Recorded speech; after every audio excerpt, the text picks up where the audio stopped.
families in Haiti. Recuerdo cuando era niño vi una película de Walt Disney de los Tres Caballeros y no sé por qué se me vino a la mente ahora ver con esta reunión. Tres amigos, tres caballeros, tres amigos. ¿De qué se trata esto? ¿Es obediencia? ¿Es amor? ¿Es odio? ¿Es rebeldía? ¿Es desobediencia? ¿Cuáles son los resultados de estos tres países que son unidos, sin embargo, una potencia gigantesca, ¿no? Estados Unidos, Canadá y México. Vamos a ver, vamos a preguntar porque hay muchas dudas y hay muchos puntos que analizar. Soy Roberto de la Madrid y esto que siempre ha sido suyo, Detrás de la Razón. Comenzamos.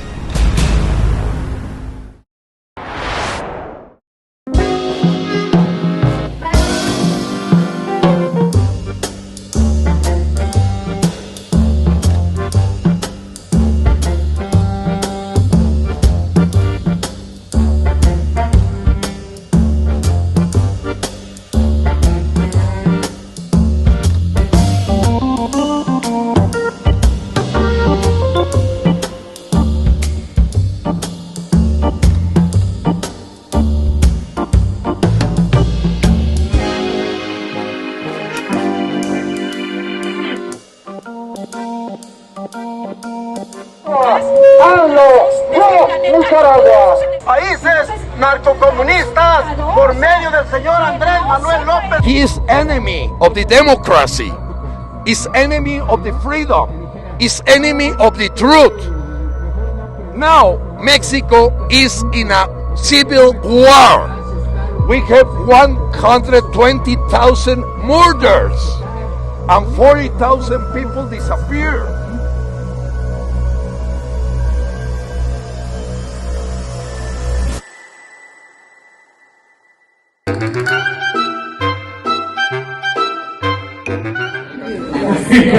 Y yo soy el elevadorista. Come on, guys, get the picture. Yes, I got the picture. It's a good moment. You're the technician. Yeah, the technician. Yo soy el... Oh yeah, this security's gonna love this.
En nuestros puertos del Pacífico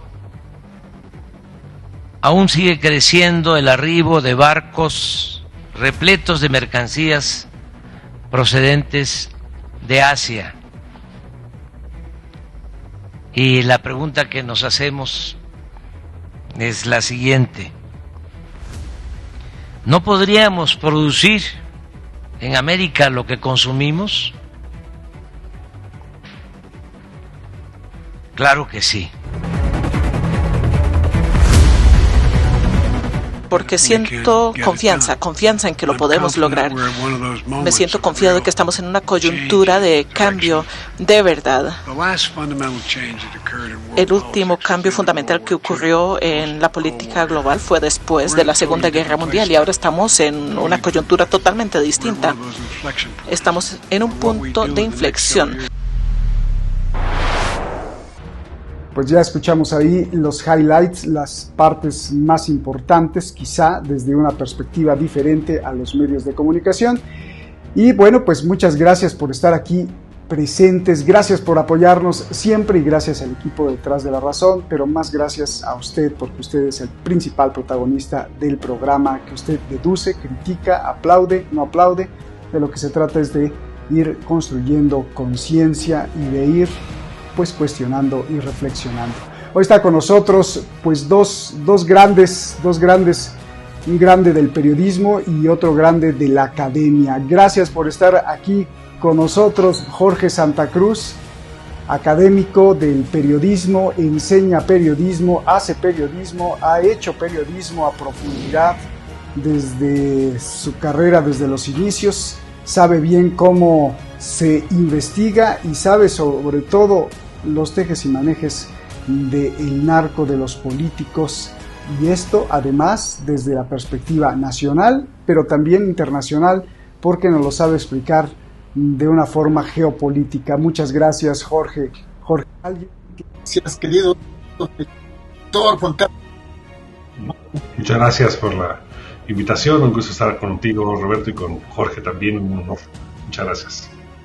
Y está con nosotros Juan Carlos Barrón, ahí lo vemos, muchísimas gracias. Gracias, Juan Carlos, un gran académico también está siempre investigando desde diferentes universidades y hubs de estudio de la UNAM, por supuesto, pero también en el extranjero.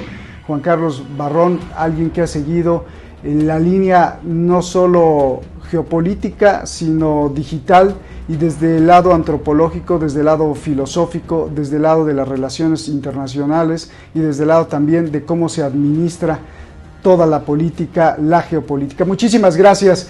Pues comienzo contigo, Jorge. Jorge, a ver, la primera pregunta que se desprende de México en el lugar que juega, en la representación que juega de América Latina, de todos los latinoamericanos frente a estas dos potencias, Canadá y Estados Unidos, y que se desprende de la visión si es odio, amor, obediencia, desobediencia, rebeldía, contestatario, el ángulo que maneja México en sus años de relaciones con Estados Unidos, o qué es. Y en base a esto, la primera duda que tengo es, ¿la detención del Chapito se debe a la visita de Biden o no tiene nada que ver? Por favor. Muchísimas gracias, querido Roberto. Nuevamente saludos a ti, a Shadi. Feliz año a todo el equipo, al doctor Barrón Pastor, a quien le mando un abrazo desde acá. Desde mi muy personal punto de vista, lo que vimos en la 10ª cumbre de líderes de América del Norte fue simple y llanamente el formalizar componendas y seguir los intereses geopolíticos de seguridad nacional, económica, comercial de los Estados Unidos. Dicho de manera más directa, desde mi muy personal punto de vista, el presidente Andrés Manuel López Obrador, que propuso la integración comercial de América Latina, lo que hizo fue seguir una agenda que se marcó muy claramente, por lo menos desde el 27 de junio de 1990, cuando quien era presidente de la Unión Americana, George H.W. Bush, o sea, Bush padre, lanzó la iniciativa para las Américas. En aquel momento, querido Roberto, el mundo giraba rápidamente hacia el unipolarismo. Europa daba pasos en su integración, había caído ya el muro de Berlín, era inminente la desaparición de la Unión Soviética. La Unión Soviética como tal el 25 de diciembre de 1991. Y por otro lado, de manera paralela al proceso integracionista europeo que comenzó a finales de la Segunda Guerra Mundial, se daba un crecimiento económico y comercial de Japón. Entonces, el presidente Bush padre, aquel 27 de junio de 1990, lo que quiso fue asegurar la preeminencia de los intereses de Estados Unidos en el continente americano, dado que él tenía incertidumbre sobre lo que sucedería geopolítica y geoeconómicamente en Europa y en Asia. Ahora, solamente daré 2 o 3 datos más porque sé que el tiempo abrevia. El tiempo nos pide ser breves.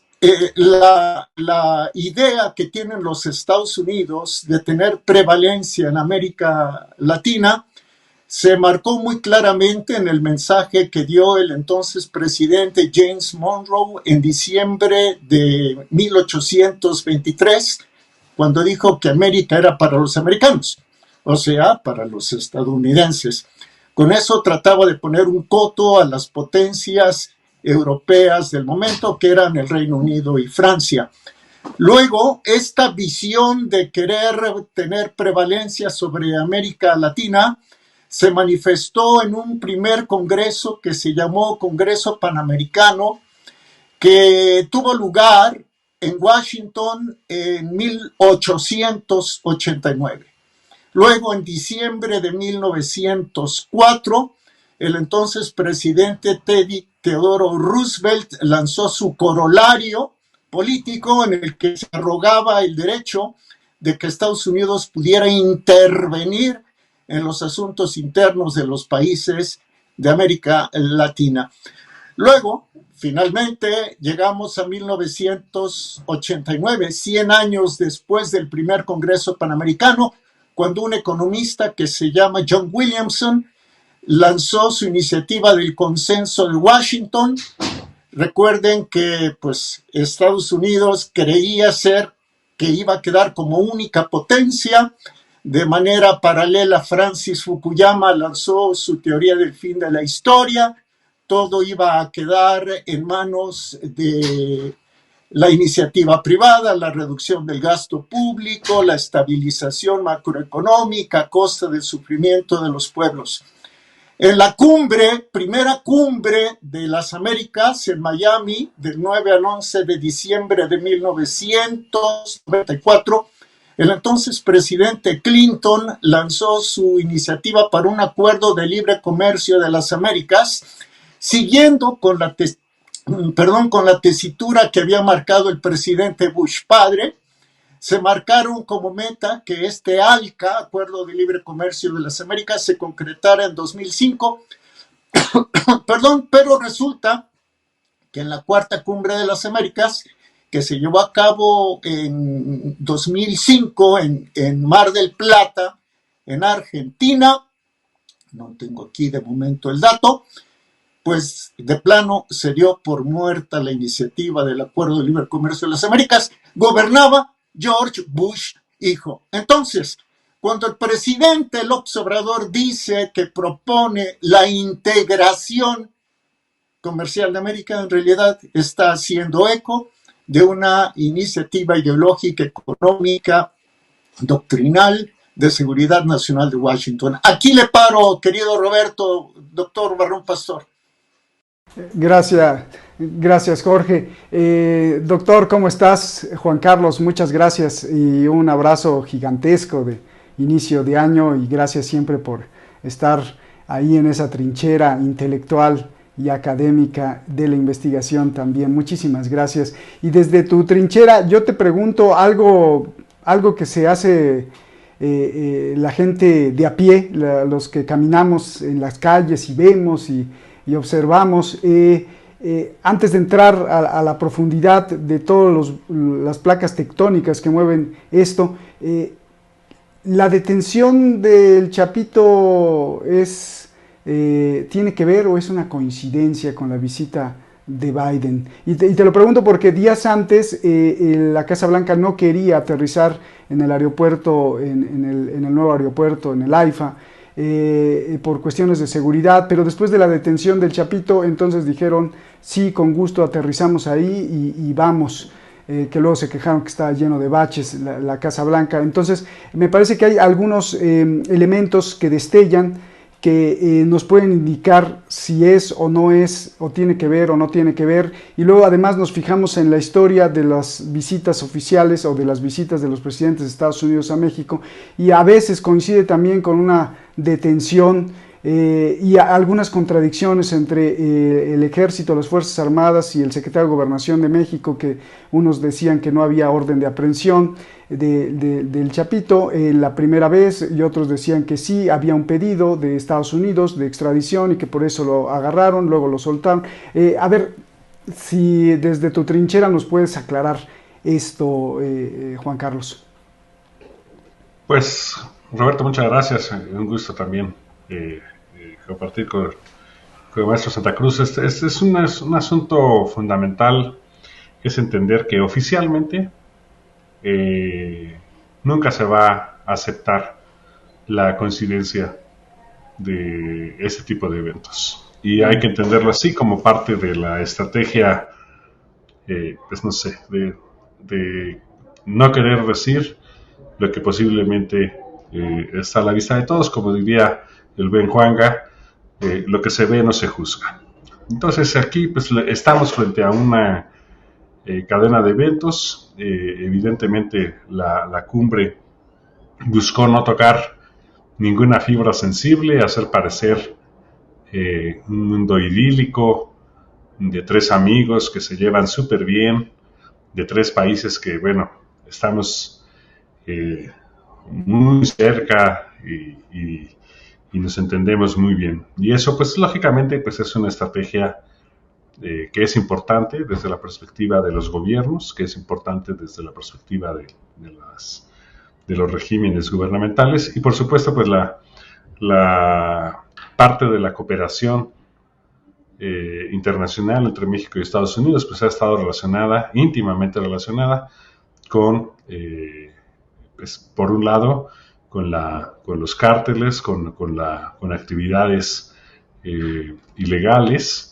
y también con su combate a estas actividades, ¿no? Esa es una cosa que forma parte, pues, del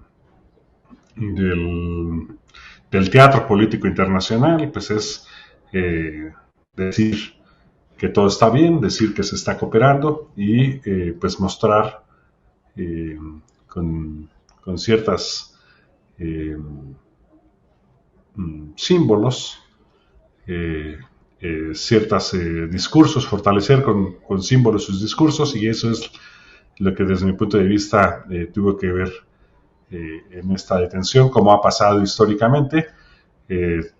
Han pasado muchísimas detenciones históricamente, y también en todos los casos se ha negado que estas detenciones tengan que ver con encuentros y desencuentros entre mandatarios.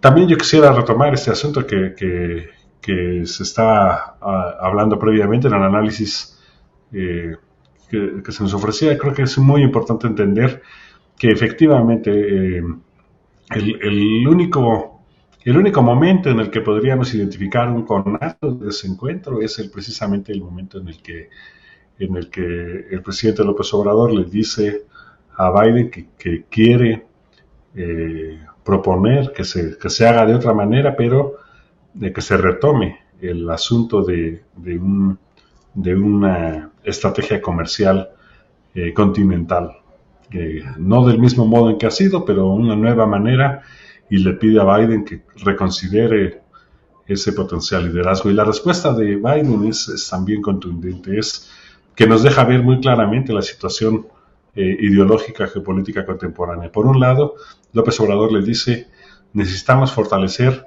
la región en el marco de los procesos desglobalizadores que estamos viviendo. Y el presidente Biden le contesta: no puedo, necesito mantener el vínculo con puntos estratégicos en el sudeste asiático, en el centro de Asia, en Europa, y por lo tanto tengo que mantener una estrategia global. Y ahí están las dos palabras clave, que son las que están definiendo la entrada del año, como hacíamos el análisis hace unos días, que es pensar en esta desglobalización regional, acercamiento territorial, aprovechar las oportunidades sustitución de importaciones, etcétera, versus una estrategia global liderada por regímenes anglosajones, occidentales, cualquier cosa que eso signifique, y allí está el botón. Por supuesto, pues ambos sabían que la clave de la reunión era dar esta muestra de cercanía, de cooperación, y por lo tanto pues no se abundó más. Sin embargo, quedaron establecidas las posiciones y también quedó establecido también el marco de cooperación en temas clave que podamos ver más adelante, como son la energía, los semiconductores, en fin, otros aspectos que quedaron un poquito fuera de los reflectores, pero que es en realidad lo que al parecer se vino a negociar a México. Gracias, Juan Carlos, por este primer pincelazo. Ya te preguntaré si nosotros estamos sirviendo de su nuevo patio de mano de obra. China se quieren independizar de muchas cosas de China y bueno, pues voltearon a ver hacia México. Habría mucho que aclarar ahí. Jorge, una de las preocupaciones principales de Biden, de la aún primera potencia del mundo, en México, pues no es venirse a dar abrazos, me imagino, ni ver la campana de Dolores que está en Palacio Nacional, sino el fentanilo. Independientemente si el Chapito es uno de los que trafica fentanilo o no, el fentanilo está haciendo estragos terribles en Estados Unidos y creo que por eso es una de las cuestiones principales de Biden. También, como dice Juan Carlos, por una cuestión de imagen electorera allá en Estados Unidos, además de venir a hacer campaña para que pues, los electores de Biden o de los demócratas digan, mira, sí está haciendo algo. Pero el fentanilo es crucial y está pues haciendo que veas gente tirada en las calles de Nueva York, en Filadelfia, en los metros de las grandes ciudades. Hay gente verdaderamente como la guerra de los zombies, o sea, como zombies. Y Estados Unidos está muy preocupado por eso y por eso es muy importante la visita de Estados Unidos en México. ¿Qué nos puedes decir del fentanilo y si esto está también haciendo estragos en la cuestión de la seguridad en México y esto desde, no solo en México, sino en toda América Latina y de las vías desde Oriente y desde China? Por favor, Jorge. Sí, claro. Me pareció sumamente interesante el enfoque que le dio el doctor Barrón Pastor a la cuestión. De entrada, es una inferencia lógica y derivada de los hechos, evidentemente, que la detención de Ovidio Guzmán López seguramente se debió a presiones del presidente Biden. Biden, días antes, que visitó la frontera sur, criticó severamente la entrada de fentanilo a los Estados Unidos. Ahora, muchos de los precursores del fentanilo que se fabrica en México vienen de China. Atención con esto. Por otro lado, sin embargo, me parece perverso el manejo que se hace del tema de Ovidio Guzmán López, el hijo de El Chapo Guzmán. Porque la captura de este individuo, presunto narcotraficante, no podemos decir que sea, presunto narcotraficante, al que se le debe someter a un debido proceso, esta captura no desarticula al cártel, al presunto cártel al que pertenece. Sus hermanos lo seguirán manejando. Y por otro lado, no me he enterado, si estoy en un error, corríjanme, de que la captura de Ovidio Guzmán López haya derivado en capturas en los Estados Unidos. Porque para que entre la droga, el fentanilo, de aquí para allá, también se necesitan cómplices allá. Y no nos han dicho absolutamente nada de eso. Ahora, en realidad tampoco nos conviene, retomo lo que dice el doctor Barrón Pastor, no nos conviene entrar en un enfrentamiento con los Estados Unidos. O sea, a ellos les exportamos el 82% de lo que mandamos al exterior. Entonces, no nos conviene. Pero tampoco nos conviene que ellos impongan su visión ideológico, económica, comercial en detrimento del pueblo mexicano y de los demás pueblos. ¿Qué ha ofrecido el presidente López Obrador en las dos cumbres recientes, en la 9ª y en la 10ª, en la Casa Blanca y en Palacio Nacional? Mano de obra joven, recursos naturales. ¿Qué más podemos ofrecer? Y ellos, en cambio, ¿con qué criterio llegan? Si me permite el doctor, y sobre todo la audiencia, voy a leer 4 párrafos de una transcripción oficial de la Casa Blanca, de una conversación que tuvo el presidente Biden con el primer ministro Trudeau antes de la reunión de los 3 caballeros en Palacio Nacional. Le dice Biden a Trudeau, porque primero le dice que son socios, la OTAN, el grupo de los 20, etcétera, y le dice, pero creo que lo que deberíamos estar haciendo, y lo estamos haciendo, es demostrar el potencial económico ilimitado que tenemos cuando trabajamos juntos y en el hemisferio, y para ayudar a todo el hemisferio. ¿En qué consiste ayudar? La historia, ¿cómo interpreta, o los historiadores, cómo interpretan la ayuda que ha dado Estados Unidos al hemisferio? Y hay mucho de lo que vamos a hablar, incluido la energía limpia. Deberíamos ser la potencia de energía limpia del mundo. Y eso no es una hipérbole, realmente lo digo en serio. Pero México no tiene la tecnología la tienen ellos. Pero para crear semiconductores, etcétera, se necesita mucha agua. El agua que está en México y que se le quitaría a las poblaciones, a la población civil. Sigo entrecomillando lo que le dice Biden a Trudeau, y está en la Casa Blanca, lo pueden encontrar en la página de la Casa Blanca. Y también estamos en una situación en la que estamos en el proceso en casa, entiéndase, proceso económico electoral. A Biden le conviene presentar la detención de Ovidio Guzmán porque quiere reelegirse. Y ustedes también lo están en un proceso interno interesante allá en Canadá.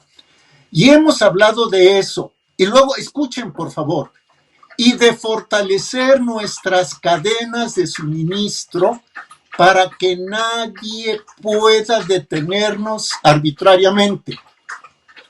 Cuando Bush padre lanzó la Iniciativa para las Américas el 27 de junio de 1990, había 2 bloques que podían detener a Estados Unidos, que eran Europa, que estaba en proceso de rápida integración, y por el otro lado Japón, que continuaba creciendo.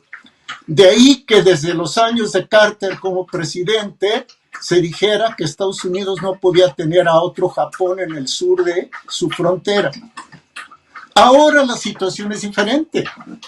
Desde mi muy humilde punto de vista, Europa está bajo el dominio de Estados Unidos, y lo que pretendería, y lo cual podría tener muchas posibilidades si fuera un trato justo para los países latinoamericanos, lo cual podría ser interesantísimo.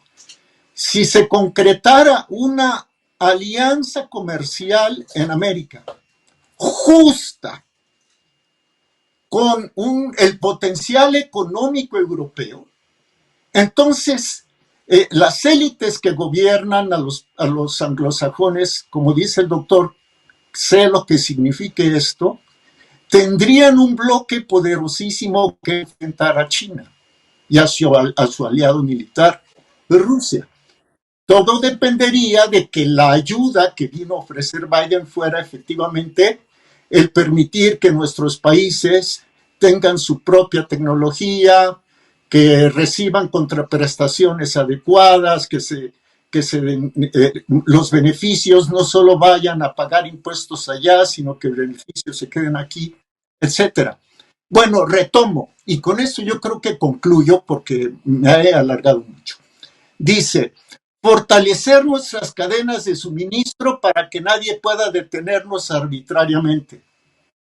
¿Les suena el Istmo de Tehuantepec? Y que el Istmo de Tehuantepec le sirva de plataforma para las cadenas de suministro de Estados Unidos y de Canadá por el este y por el oeste. O una pandemia en Asia hace que no tengamos acceso a los elementos críticos que necesitamos para hacerlo todo. Hoy la cuarta revolución industrial se sustenta en las tierras raras, en los metales raros, en el litio. México, según el Servicio Geológico de Estados Unidos, tiene 1.700.000 toneladas de reservas de litio. No tiene la tecnología México para explotar ese litio. Dice, hacer todo, construir desde automóviles hasta muchas otras cosas. Dice, y junto creo que estamos logrando algunas cosas realmente significativas. Hoy vamos a discutir, eso fue antes de la reunión de Palacio, cómo podemos tratar de ayudar a estabilizar a Haití y cómo podemos lidiar con la migración y al mismo tiempo reforzar nuestra seguridad nacional. ¿A qué vino Biden? A reforzar la seguridad nacional de los Estados Unidos y a mandarnos 1,000 migrantes al día.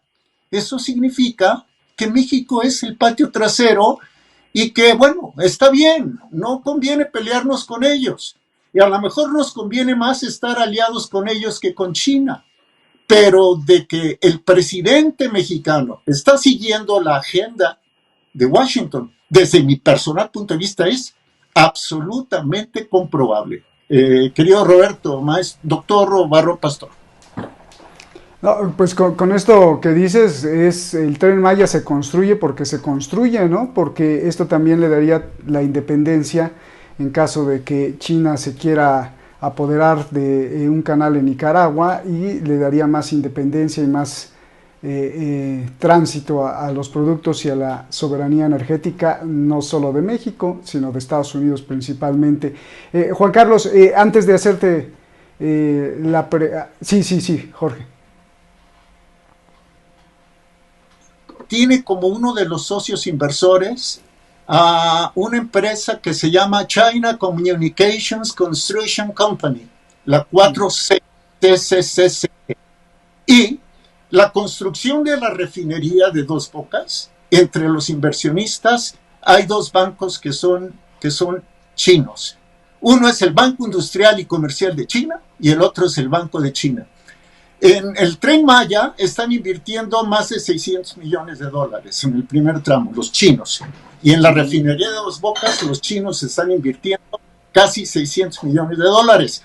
Por eso le interesa a Estados Unidos poner el Valladar en el Istmo de Tehuantepec y evitar que los chinos controlen el Istmo. Roberto, discúlpenme, por favor. Doctor, discúlpame. No, al revés, gracias por estos puntos. Entonces, la pregunta es, ¿y dónde está la soberanía? La soberanía cuando hay inversiones extranjeras. Bueno, Juan Carlos, la frase de tan lejos de Dios y tan cerca de Estados Unidos, ¿está vigente todavía o ya no está vigente? Solo dime sí o no para hacerte la siguiente pregunta. Bueno, pues es un poco complicado porque por un lado pues la frase se refería a que Dios estaba en Europa. Claro.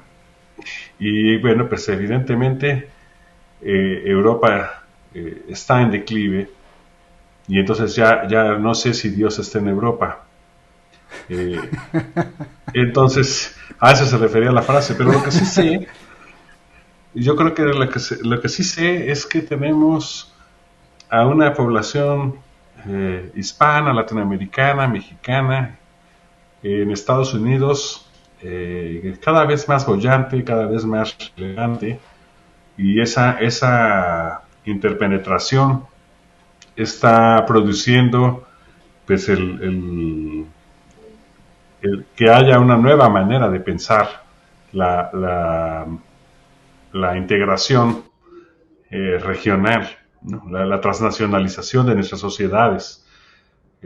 Ahora es común que tengamos en nuestro WhatsApp de la familia a personas que están radicadas en algún punto de la Unión Americana y también en algún punto del continente, del resto del continente, y esa creciente interacción pues tiene consecuencias culturales, políticas, económicas, que va asustando a las fuerzas nacionalistas estadounidenses, porque va pues transformando la sociedad en Estados Unidos desde adentro.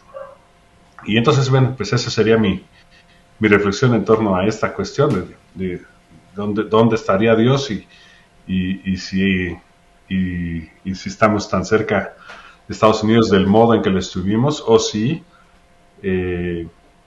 pues estamos en una nueva forma de cercanía interdependiente, transnacional, que pues es lo que asusta a quienes pueden pensar en fronteras, líneas absurdas, cada vez más absurdas y cada vez más violentas por su misma por lo mismo de su absurdo, ¿no? Entonces, pues sí, no sé, esa sería mi breve reflexión sobre esta frase. Disculpa por la pregunta, pero creo que tocaste dos puntos, uno cognitivo y otro ontológico, porque esa frase significa y simboliza mucho, sobre todo para ser un punto de partida para describir los tiempos actuales. Gracias por esa aclaración. Y Juan Carlos, tú que has estudiado, que estudias Norteamérica, ¿cómo ves para adelante la situación de independencia energética, de soberanía energética, de lo que quiere hacer Estados Unidos con México y de las posibilidades de México para enfrentar el multipolarismo al que no se quiere enfrentar Estados Unidos cuando China pues emerge ya como una de las superpotencias, y cuando tiene una crisis Estados Unidos y también China de los semiconductores en Taiwán, y entonces mira hacia México, ¿no? ¿Qué papel juega en el mundo esta interrelación México-Norteamérica? ¿Y qué nos puedes decir desde tus estudios? Bueno, creo que aquí retomar desde donde estaba explicándonos muy bien Jorge. Aquí el asunto es entender los procesos históricos para no equivocarnos sobre cómo se están dando las actuales tendencias, y que esas tendencias, pues estamos en un año que podrían pues ser definitivas para cambiar de cómo se pensaron en otro momento. Me llama la atención los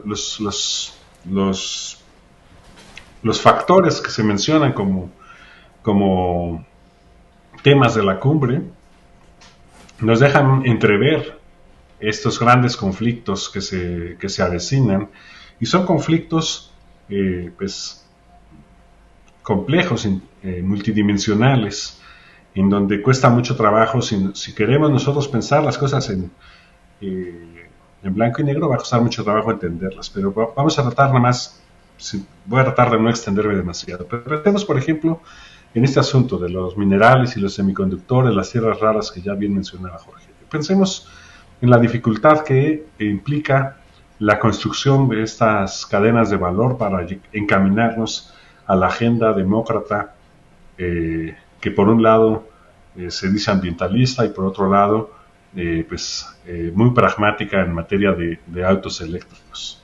Y se viene como los autos eléctricos como un elemento simbólico crucial para hablar pues del futuro, de cosas así.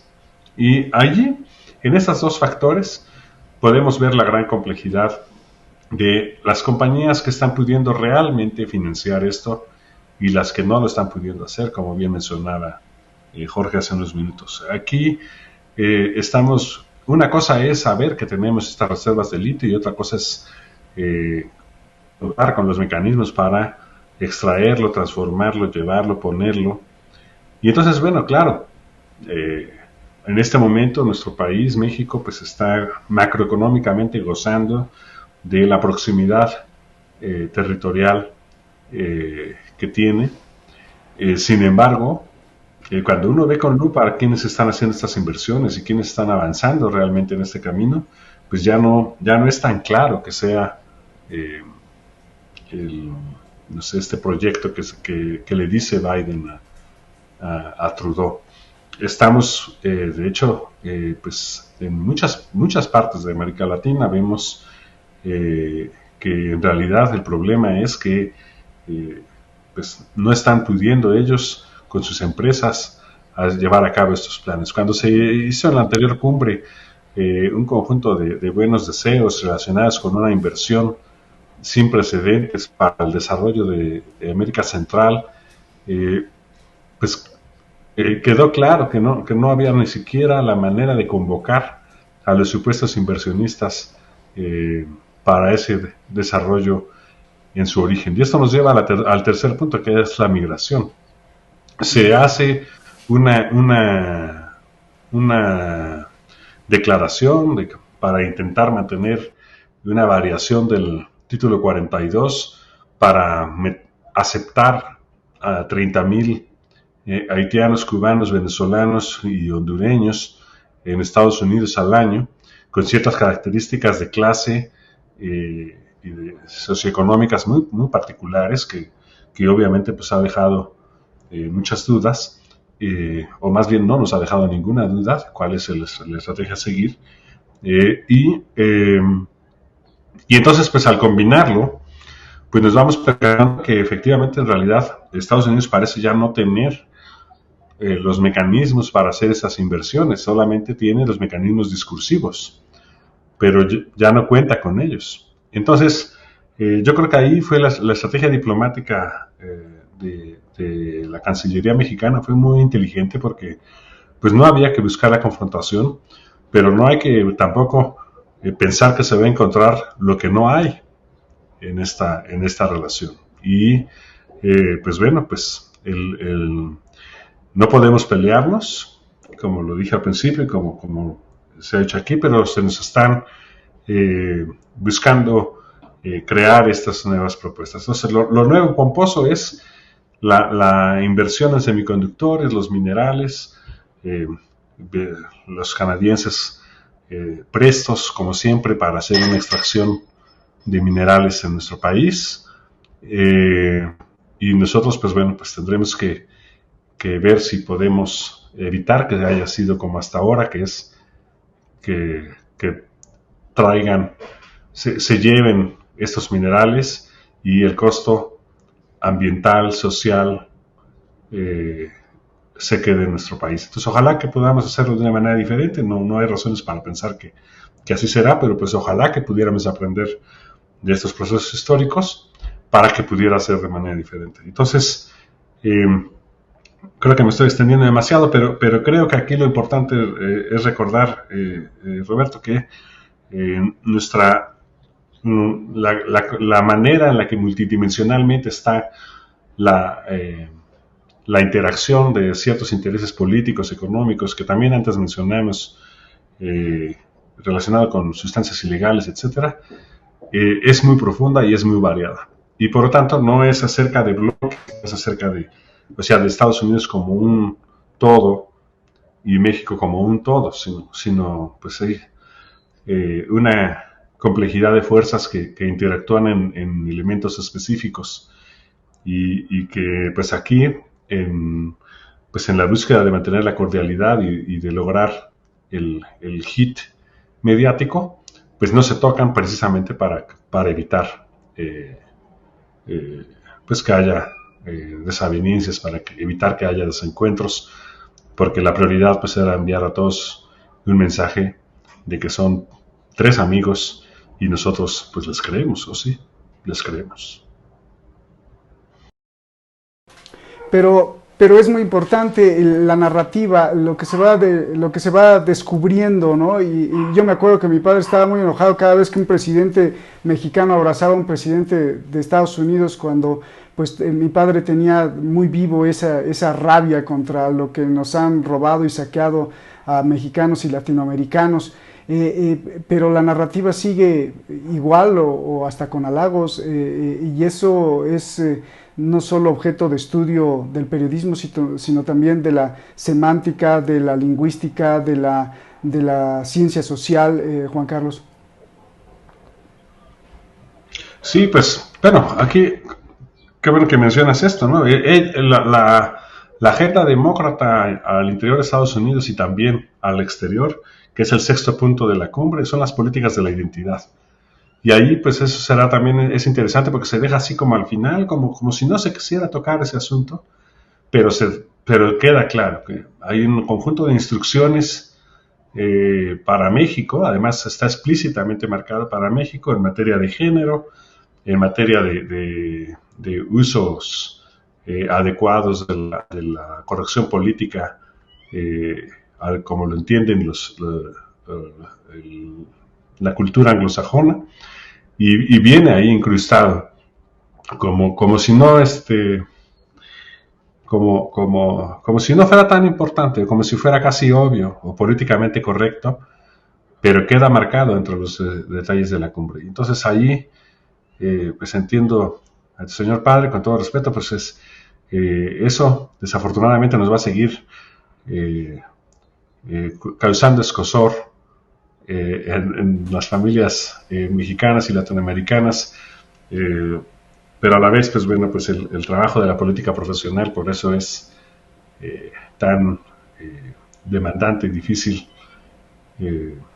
para mantener muy sucia. Pues no sé, muy sucia, sí.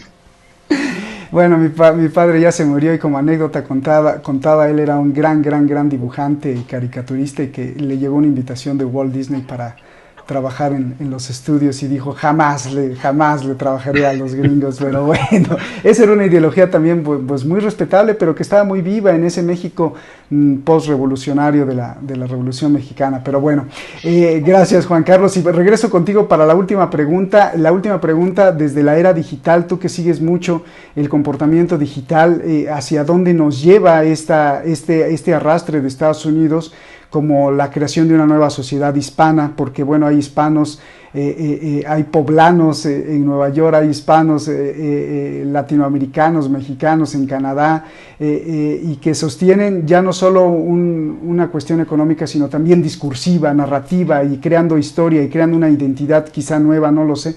Ya te lo voy a preguntar en la última pregunta. Y regreso contigo, Jorge. Dijiste, te voy a hacer dos preguntas. Una, porque me dejaste con la alerta. Dijiste, ojo, el fentanilo y muchas de las cuestiones ingredientes o que se necesitan para este fentanilo vienen de China. Ojo con eso, pero ya no creo que ahondaste sobre eso. Y dos, la Agenda 2030, esta Agenda 2030 que tiene aspectos pues perversos, sino maléficos. López Obrador se compromete prácticamente con la Agenda 2030 porque Biden le dice hay que comprometerse con la cuestión del cambio climático y con las energías limpias, pero pues también ahí va incrustado, como dice Juan Carlos, pues la ideología 2030 de la agenda, esta que quieren imponer muchos globalistas. ¿Qué me dices de estas dos cosas, por favor, Jorge?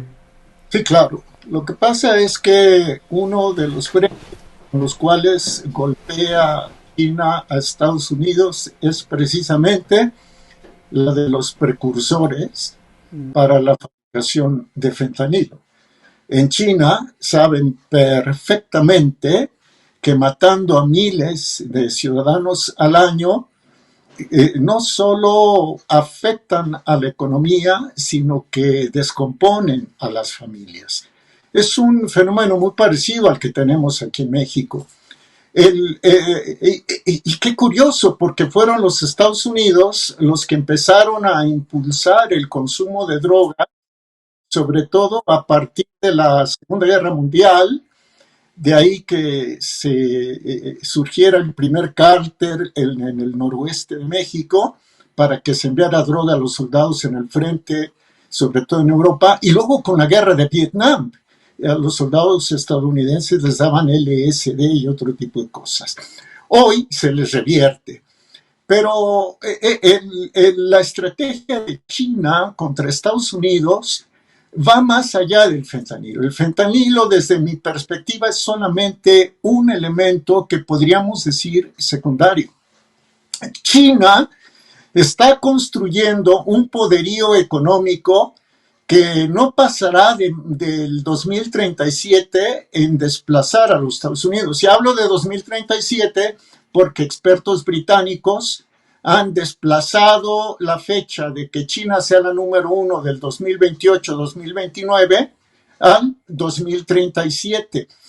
Este se llama, si no me acuerdo, déjame reviso, entró en vigor el 1 de enero una Asociación Económica Integral Regional en Asia-Pacífico con China y 14 países más. Esa Asociación Económica Regional de Asia-Pacífico, Roberto, aglutina el 30% de la población del mundo y aporta el 30% del Producto Interno Bruto del mundo. A eso agreguemos el potencial que tienen los BRICS, Brasil, Rusia, India, China, etcétera, ¿no? Entonces, Estados Unidos se ve acosado no solo en Asia-Pacífico, donde tiene como portaaviones, válgame la expresión, a Australia o a Japón, sobre todo Australia, sino se ve acosado también ya en Europa, donde con todo el apoyo de la OTAN, ha sido incapaz de derrotar en un enfrentamiento indirecto a Rusia. Entonces, por eso una prioridad de Estados Unidos en este momento es asegurarse el control de América, el control geopolítico y geoeconómico. Esta cumbre, desde mi muy humilde punto de vista, la 10ª cumbre de líderes de América del Norte, forma parte de las estrategias de los Estados Unidos en este reacomodo global. Y la segunda pregunta, Roberto, era, perdóname, ¿cuál era? Perdón, se me olvidó. La Agenda 2030, te decía, la Agenda 2030, esa que tiene aristas bien perversos y que finalmente vino Biden a decir hay que comprometerse y López Obrador se compromete a la cuestión del cambio climático, a la cuestión de las energías limpias y todas estas, entre comillas, energías para el bien de la humanidad.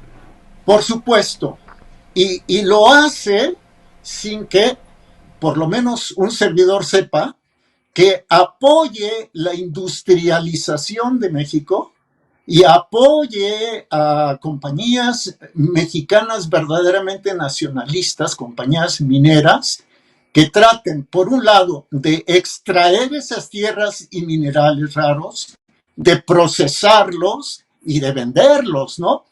El resquemor de Estados Unidos consiste en que ellos crearon, hasta donde yo sé, si me equivoco, le pido a Juan Carlos que me corrija, pero ellos crearon la tecnología de los autos eléctricos.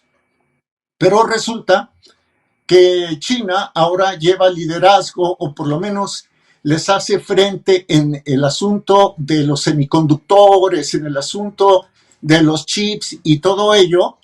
Y uno de sus grandes proveedores, Taiwán, está diferendo con China, ¿no? De ahí que nuevamente posen la mirada en México. Y en cuanto a la agenda LGBT+, bueno, López Obrador la apoya. Claudia Sheinbaum, aparentemente su candidata para el 2024, por supuesto que la apoya. La 4T la apoya, Marcelo Ebrard la apoya, etc. Entonces, resumo, aquí fue un juego de complicidades políticas. Te ayudo, me ayudas, tú me ayudas, tú Biden me ayudas a que la 4T permanezca en el 2024. Yo, AMLO, te ayudo a que ganes las elecciones de noviembre, las que vienen, te reelijas y todos felices y contentos. ¿Qué va a pasar luego con las empresas mexicanas que no tienen la tecnología que nos van a vender los Estados Unidos? Pues la van a tener que comprar en dólares y en dólares caros. Cierro. Le dice Biden a Trudeau, le cuenta una anécdota, insisto, antes de que se reunieran, antes de que Trudeau y Biden se fueran a Palacio. Le dice, le cuenta Biden a Trudeau una anécdota. Dice, no creo que tengamos, como le dije a un líder extranjero que tenía una perspectiva diferente a la que usted y yo tenemos sobre la paz mundial, le dice Biden a Trudeau. Y le dije, comillas de comillas, bueno, tengo suerte.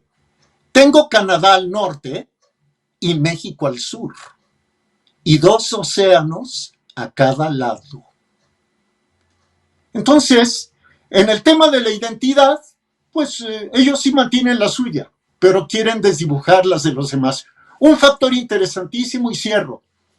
¿Y qué sucedería si la comunidad mexicana radicada en Estados Unidos se fundiera con la economía mexicana, la que tenemos nosotros, que se fundiera y que tuviéramos políticos que desarrollaran nuestra industria pesada, que desarrollaran nuestro campo y nos volvieran autosuficientes, que tuviéramos un modelo económico destinado no a lanzar al mercado simples maquiladores? ¿Y qué sucedería si tuviéramos gobernantes que en un momento dado puedan hacer alianzas con unos y con otros sin comprometer la seguridad nacional? China, Roberto, ¿tú crees que no está pendiente de lo que pasa en Perú como lo está Estados Unidos? ¿No acaso este presidente, el que destituyeron, Pedro Castillo, tenía la propuesta de darle un corredor a Bolivia, un corredor al Pacífico? Imagínate si Bolivia, que es el primer país en reservas de litio, tuviera salida al mar. El territorio de Perú, el 98% del territorio de Perú rico en minerales está virgen, dicho por ellos mismos. Entonces, ¿tú crees que a China no le interesaría? ¿O a Rusia no le interesaría? ¿Por qué tantos muertos? ¿Por qué tantos conflictos? Los países latinoamericanos somos peones y rehenes de fuerzas supranacionales. Querido Roberto, muchas gracias. Juan Carlos, perdón que me extendí.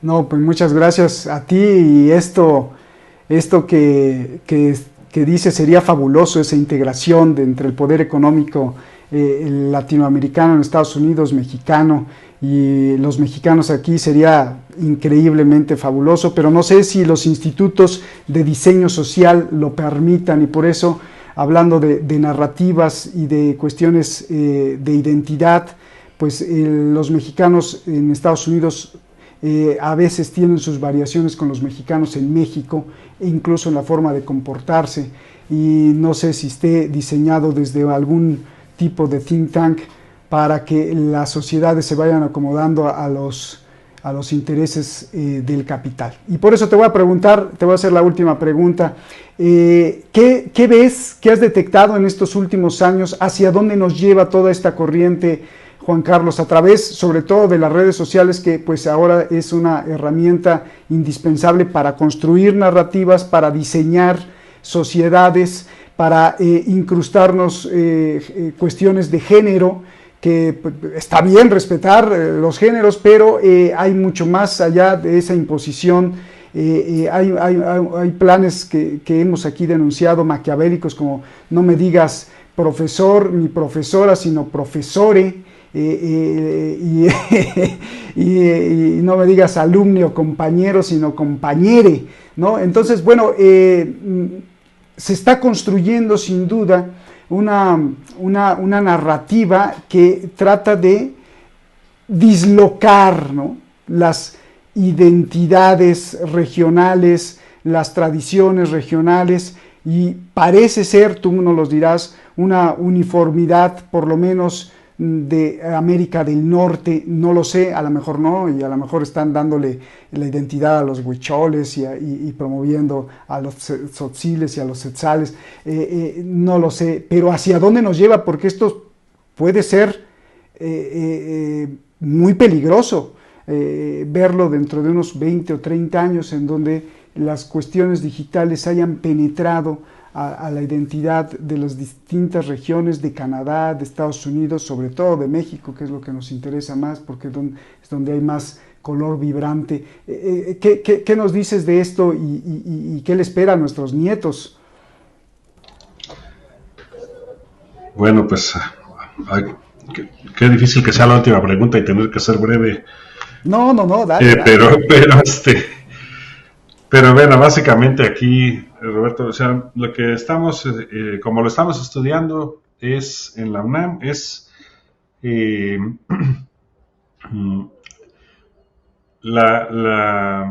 digamos, hay una estructura o dos más bien, que llamamos para simplificar el capitalismo digital y capitalismo de vigilancia, que a través de fuerzas corporativas, gubernamentales y militares van construyendo el andamiaje de los entornos del funcionamiento del ciberespacio. Pero adentro de este ciberespacio pues estamos las comunidades digitales, y este programa es un muy buen ejemplo de cómo a pesar de que se ponga un andamiaje de capitalismo digital y de vigilancia, pues las comunidades digitales también encuentran la agencia, los mecanismos para escabullirse de los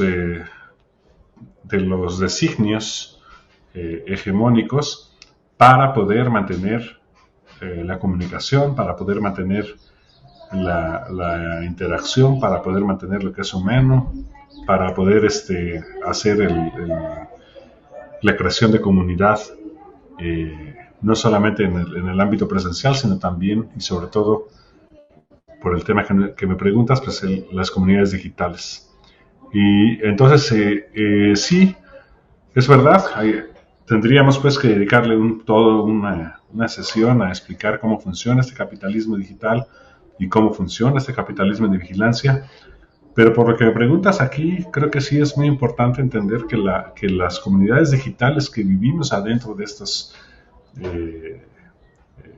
estructuras o plataformas, vamos abriendo nuestros propios espacios, vamos creando nuestro propio aprendizaje, vamos aprendiendo cómo usar estas herramientas tecnológicas, no solamente como nos dicen que hay que usarlas, sino también pues en beneficio de nuestro aprendizaje, en beneficio de la solidaridad entre las personas, en beneficio de pues un acercamiento entre nosotros, ¿no? Y este acercamiento es transnacional, y eso tiene que ver con lo que me mencionabas hace ratito. Las comunidades hispanoamericanas en Estados Unidos y en otras latitudes pues están creciendo en importancia. El idioma se mantiene con una fortaleza. Por ejemplo, en Canadá, a pesar de que el tercer idioma más hablado en Canadá en las casas es el Punjabi, el tercer idioma más aprendido es el español. Y entonces esto nos deja ver pues procesos muy profundos de lo que implica pues nuestra cultura, nuestras raíces, porque bueno, no solamente estamos hablando de lo hispanoamericano, sino también estamos hablando de nuestras raíces originarias, de lo que hay adentro, de los que ahora hablamos en español, pero que traemos adentro otro conjunto de raíces. Y entonces, bueno, pues eso creo que es importante verlo con esperanza en esa parte, ¿no? O sea, está la estructura, pero esto que está pasando aquí, este diálogo que nos estamos permitiendo tener, con tiempo, con libertad de expresión, con capacidad para tener una interlocución inteligente, pues es precisamente el potencial de lo que se puede hacer con estos espacios. No necesariamente tiene que ser como nos dicen. Y allí pues es en donde pues hay, claro, yo sé que les ha costado mucho trabajo a ti, a Shadi, al equipo, mantener estos espacios, ¿no? Están siempre bajo asedio y les agradecemos el trabajo que hace el equipo para poder mantener estos espacios. Pero así como esto, pues está, pues no sé, los artistas, los poetas, los que están abriendo caminos que le hacen grietas a estas estructuras y que pues yo las veo con mucha esperanza. A pesar de que solemos hablar de cómo estas fuerzas están buscando estructurarnos, pues también hay que reconocer que pues existen espacios como este y con el esfuerzo de muchos seguirán existiendo. Y entonces, pues bueno, pues ¿qué le espera? Pues bueno, pues depende, ¿no? Si nos subordinamos acríticamente, pues lógicamente las nuevas cárceles digitales vienen edulcoradas, vienen con muchos píxeles, vienen muy atractivas, muy bonitas estas cárceles digitales. Pero si no nos adscribimos acríticamente, sino que las ejercemos con agencia, con criterio, con contacto con nuestras propias raíces, con nuestra propia capacidad de rebelión, pues entonces tenemos un amplio margen, ¿no? Creatividad, inteligencia, solidaridad, que nos permitan pues seguir adelante. Entonces ahí pues sería pues, perdón que me extiende tanto, pero sería tema de un buen programa a entender cómo ellos están, porque sí está grave cómo están planeando el capitalismo digital y de vigilancia. Estamos viéndolo por todos lados, están apoderando del sistema financiero y de muchas otras áreas que son importantes analizar, pero pues afortunadamente pues siempre habrá también espacios de libertad y habrá que trabajar para mantenerlos funcionando. Muchas gracias por la pregunta. No, gracias a ti, Juan Carlos. Con lo que dices me imaginé de pronto un super paisote desde Canadá hasta la frontera con Guatemala, México, Estados Unidos y Canadá, por conveniencia de Estados Unidos, obviamente, para frenar la influencia de China. Digo, esto no ahora, sino dentro de muchos años, quizá, no sé si a lo mejor es una locura. Queda pendiente esto del capitalismo de vigilancia, capitalismo digital y las cárceles. Sería maravilloso. Por supuesto que vamos a generar un programa para que nos expliques justamente esto y a qué nos enfrentamos, tanto lo positivo como lo negativo.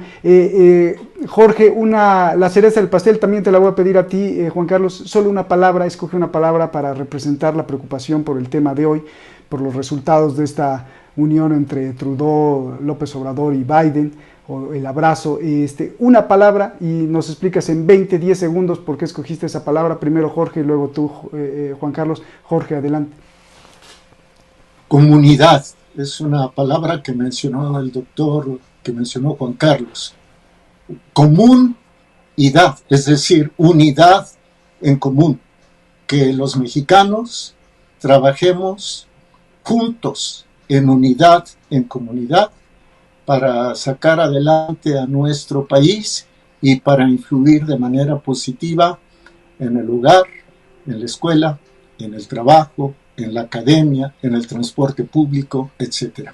Comunidad, una unidad en común. No hablo de comunismo, hablo de comunidad. Gracias, Jorge. Gracias. Y Juan Carlos, tu cereza. Pues me quedo pensando en tratando de decirlo, ¿no?, en una palabra. No encuentro la palabra, pero voy a decir la frase, exacto. La frase es bueno, ya encontré la palabra. La palabra es candidez. Mira. Candidez de la clase política de pensar que no nos damos cuenta.